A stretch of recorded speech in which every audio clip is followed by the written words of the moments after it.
Ó, velho, é um momento muito difícil pra mim, sabe? Pra mim, eu tenho certeza que pra grande maioria dos tricolores, né? Porque a gente sente, né? A gente sente. 28 minutos. São muitos anos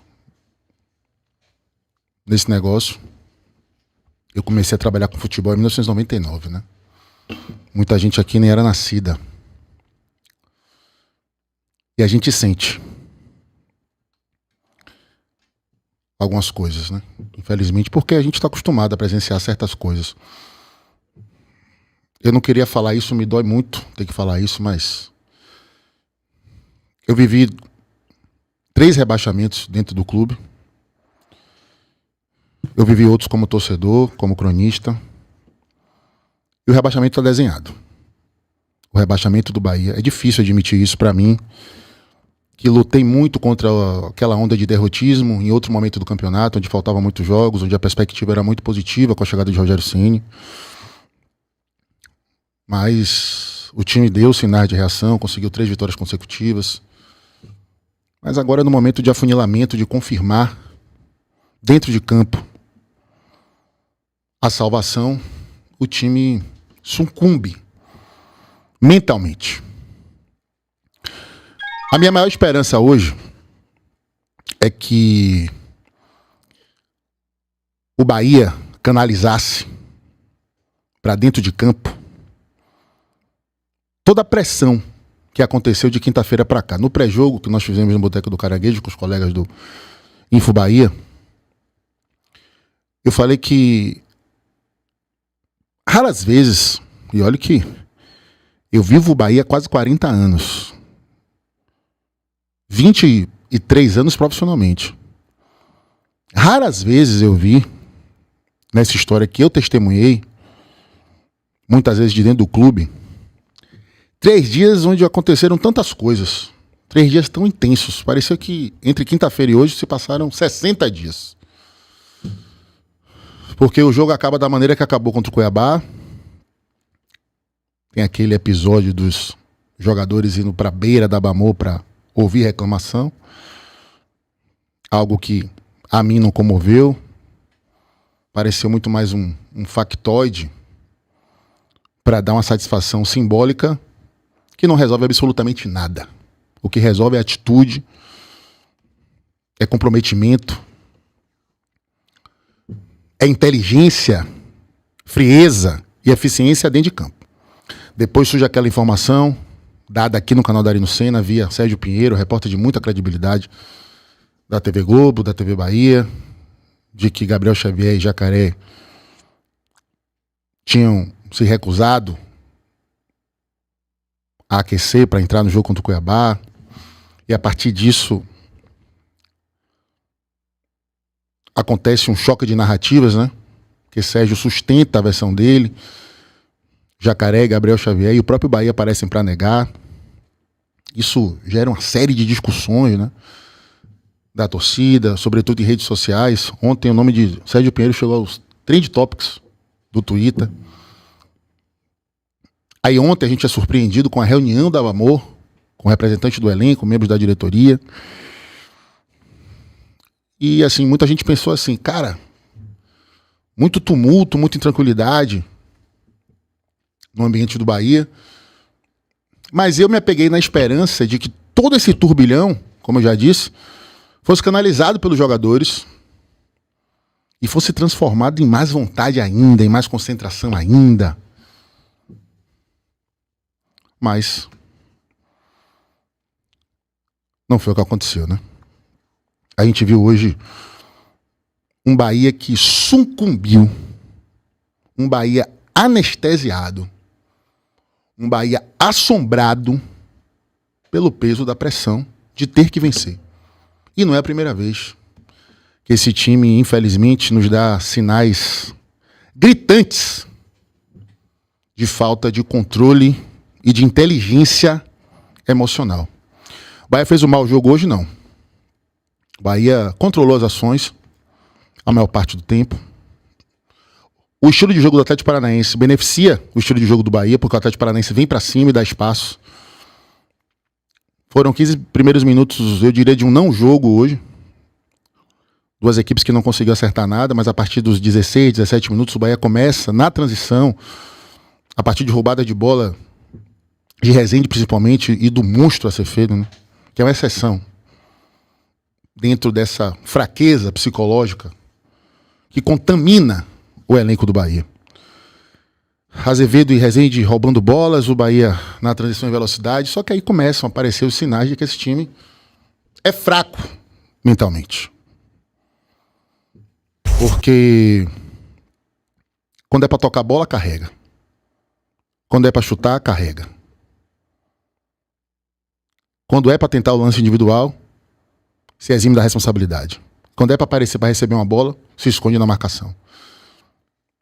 E assim o Bahia foi tendo espaço, foi tendo oportunidades, mas não conseguia criar nada efetivo, né?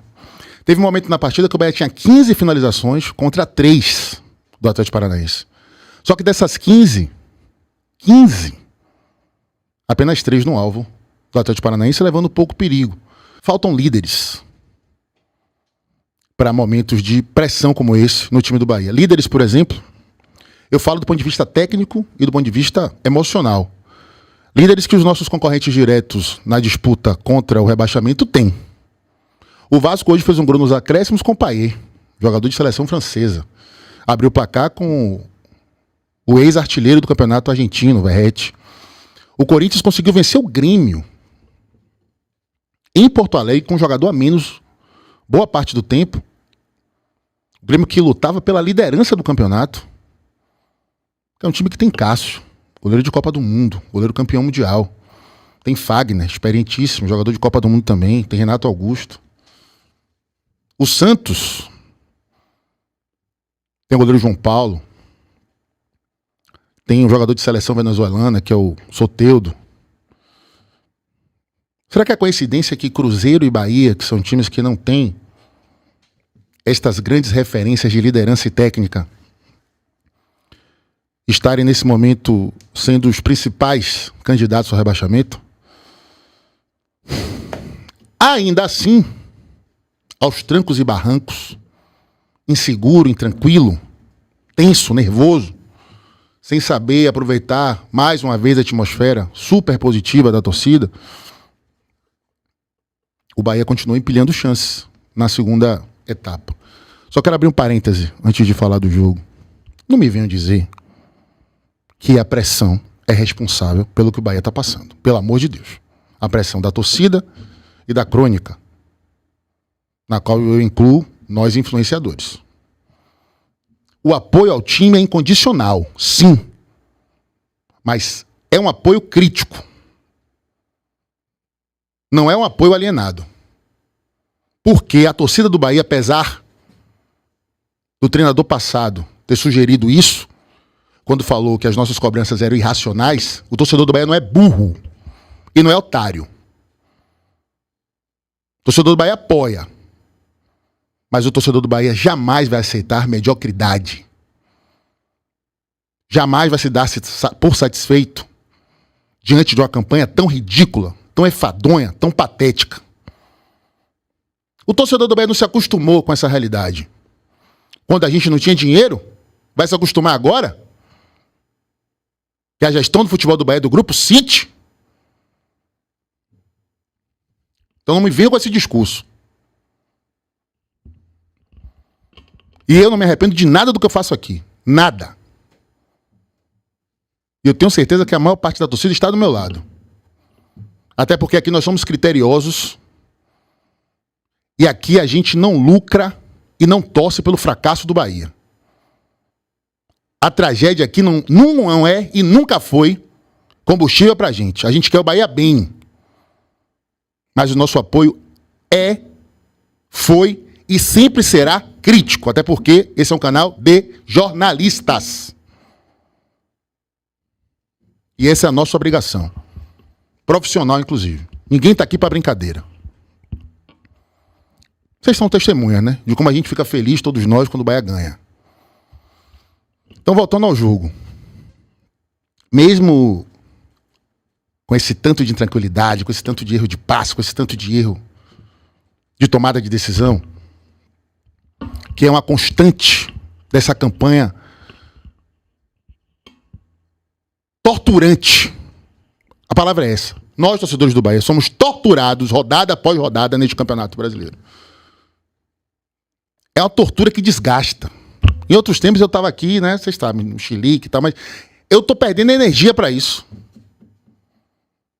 Tô perdendo energia diante de tanta tortura. Tô esgotado mentalmente. Tô esgotado. Mas é isso que o Bahia faz com a gente. É uma tortura. Verem os espaços aparecerem, ver o jogo se oferecendo, ver o campeonato se desenhando para o Bahia e o Bahia não aproveitar, é uma tortura que a gente não merece. Mas apesar de tudo isso, o gol apareceu. 34 rodadas foram necessárias para o Bahia ter um pênalti assinalado a seu favor. Daqui a pouco eu vou falar de arbitragem. 34 rodadas. Pênalti em Gilberto. Eu também não quero nem saber se foi, se não foi, sabe, velho? Pênalti. Bola na marca do Cal, Everaldo. Se tem uma coisa que a gente não pode reclamar dele, é isso, né? Uma das poucas. Gol do Bahia aos 28 minutos do segundo tempo. Meu irmão, acaba a zorra do jogo. Acaba. O Rogério Ceni faz uma mudança nesse sentido. Tira Tassiano. Omisso, né? Tassiano é um omisso, velho. Desculpa, omisso. Bahia contrata o cara do Grêmio. O torcedor desperta tanta expectativa em cima dele. O cara que se esconde da bola o jogo inteiro. Ah, questão tática, você quer? Se esconde. Um dos caras que tinha que ser esse líder técnico e psicológico do time se esconde o jogo todo. Aí saiu pra entrar Iago Felipe. E aí eu quero ser justo, viu, velho? Porque tem umas exceções que são F, como a Ceferdo. A Ceferdo é um protótipo do exemplo que o jogador do Bahia tinha que seguir. O cara que se desdobra o tempo inteiro. O cara que, hoje no primeiro tempo, velho, ele ficou cobrindo a intermediária defensiva do Bahia praticamente sozinho. Porque Tassiano ficava marcando com o olho. E não voltava pra fazer o mínimo de pressão em cima de Fernandinho. Que fez o que quis. Se eu fosse a Ceferdo hoje, eu chegava nesse vestiário, meu irmão. Metendo o dedo na cara de uns 4. Porque ele é sobrecarregado. E graças a Deus que temos um jogador com o perfil dele, com o perfil de Rezende. Que ninguém pode reclamar, viu, velho? Do ponto de vista da concentração, da entrega, da raça. É outro exemplo. Jogador limitado tecnicamente. De pouca fala, mas de muita atitude dentro de campo. Um cara que não se esconde. Que não tem a pompa de tanta gente que chegou aqui como resquício do time da Série B. E é uma referência desse time. Mas não são suficientes, né? Aí, velho, faz a substituição. Porra, para o jogo, picota o jogo. Faz cera.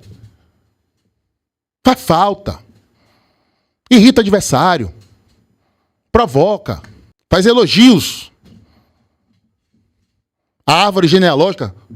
Usa a porra da cabeça. Não era pra ter mais jogo. E repare, um Atlético Paranaense preguiçoso. Hoje foi o confronto da preguiça do Atlético com ansiedade, com intranquilidade, com medo do Bahia. Nenhum Atlético queria mais jogar nada. Não tem mais nada em jogo pro Atlético no Campeonato Brasileiro. Aí, ao invés de fazer o tempo passar, de controlar o jogo com a cabeça, Everaldo me tenta uma bicicleta na grande área.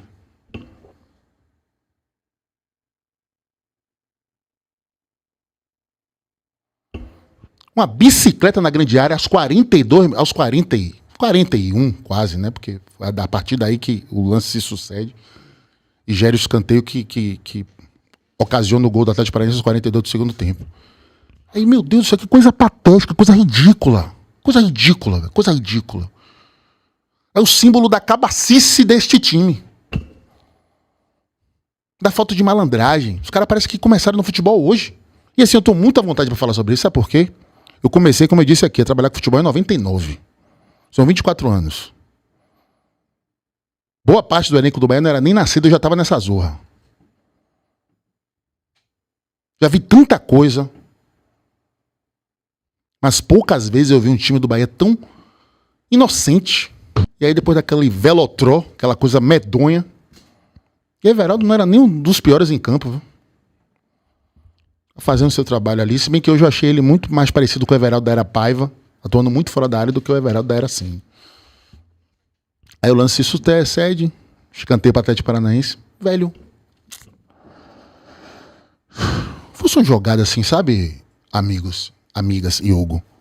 Trabalhada do Atlético, um toquezinho para trás, uma casquinha no primeiro pau, sabe, velho?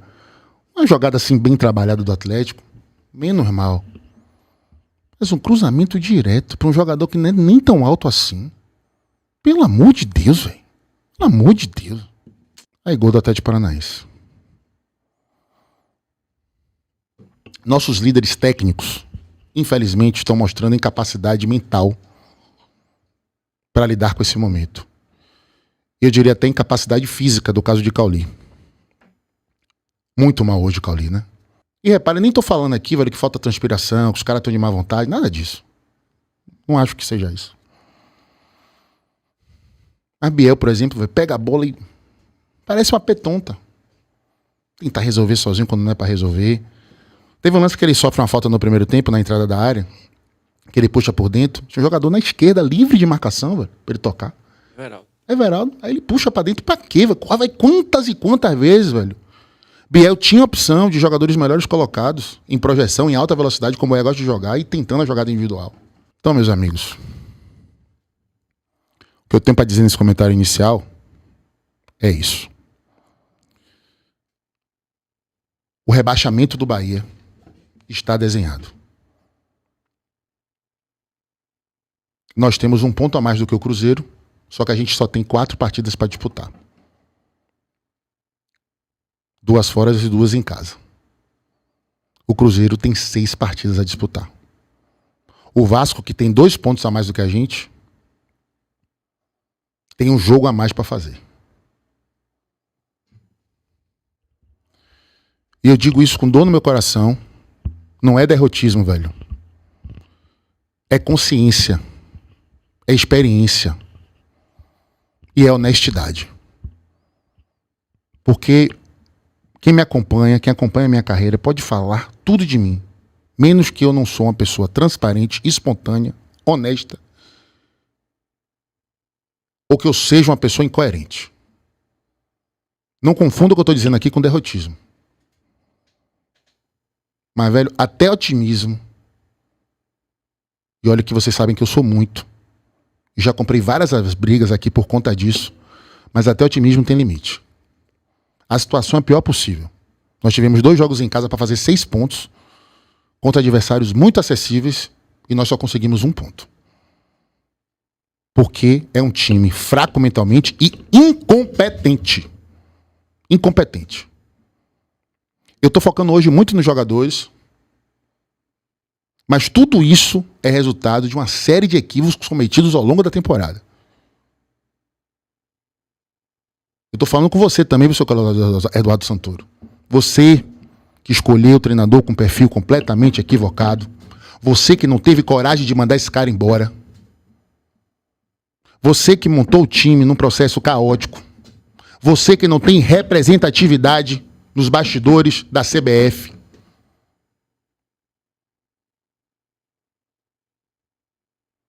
Você acha que se o Bahia fosse um time forte politicamente, esse pênalti no último minuto não teria sido marcado? Eu nem acho que foi pênalti. Mas entenda, existiam indícios para a marcação do pênalti. Você acha que o Bahia, se o Bahia fosse um time forte, politicamente, o Bahia ia levar 34 rodadas para ter um pênalti assinalado a seu favor? Esse elenco é um elenco que não tem os líderes emocionais. Falha na formação do elenco. Tem que pensar nisso também. Analisa a vida pregressa do jogador e analisa o perfil do jogador. E há essa carência, evidentemente, no elenco do Bahia. Como há carência de um volante de imposição física que seja alto, como há carência de um segundo volante, como há carência de um centroavante de verdade, como há carência para um substituto de Cauli que está se arrastando dentro de campo, mas tem que jogar porque a gente não tem outro. Então, é um rebaixamento desenhado por várias mãos. Dos jogadores, desse diretor iniciante, do treinador passado. Eu vou colocar a parcela de culpa pequena em Rogério Ceni, viu, velho? Não tô passando pano, não tenho compromisso com o Rogério Ceni. Vocês me conhecem, por favor, e me respeitem. Que eu respeito todo mundo, velho. E, por favor, respeite o meu trabalho. Não venham com acusações levianas pra cima de mim. Se não fosse o Rogério Ceni, a situação era muito pior. E hoje, coletivamente, o Bahia foi bem de novo, como tinha sido contra o Grêmio. E não ganhou por culpa dos jogadores. E hoje não ganhou por culpa dos jogadores também. Então, aqui eu não quero ser o profeta, o previsor do apocalipse. Não tenho satisfação nenhuma em dizer isso. Mas o fato incontestável, e basta conhecer minimamente de futebol e estar atento ao que está acontecendo, é que o rebaixamento do Bahia está desenhado. E seria o rebaixamento mais inaceitável da história do clube e mais vergonhoso. Porque das outras vezes a gente tinha inúmeras desculpas. De dirigentes incompetentes, mau caráteres, desonestos muitas vezes. De um clube à bancarrota. De jogadores ridículos, fracos. Agora, velho, nós temos um lateral direito que custou 12 milhões de reais. Nós dispensamos um lateral esquerdo que custou 18 milhões de reais.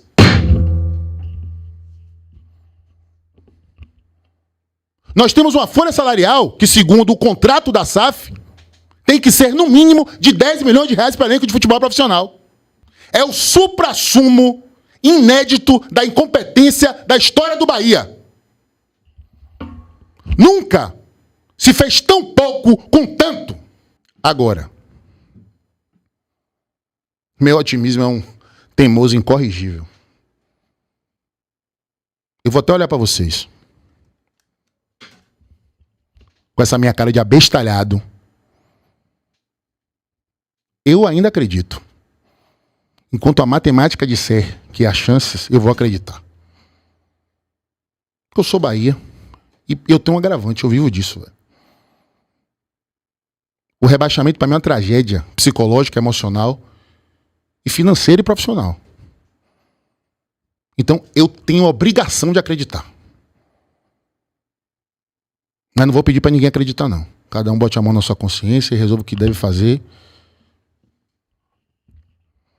Agora, para mudar o que está encaminhado e praticamente determinado, vocês têm 4 jogos. Vocês, jogadores do Bahia, têm 4 jogos para provar que eu e boa parte do torcedor do Bahia, que estão já vislumbrando o rebaixamento, estamos errados.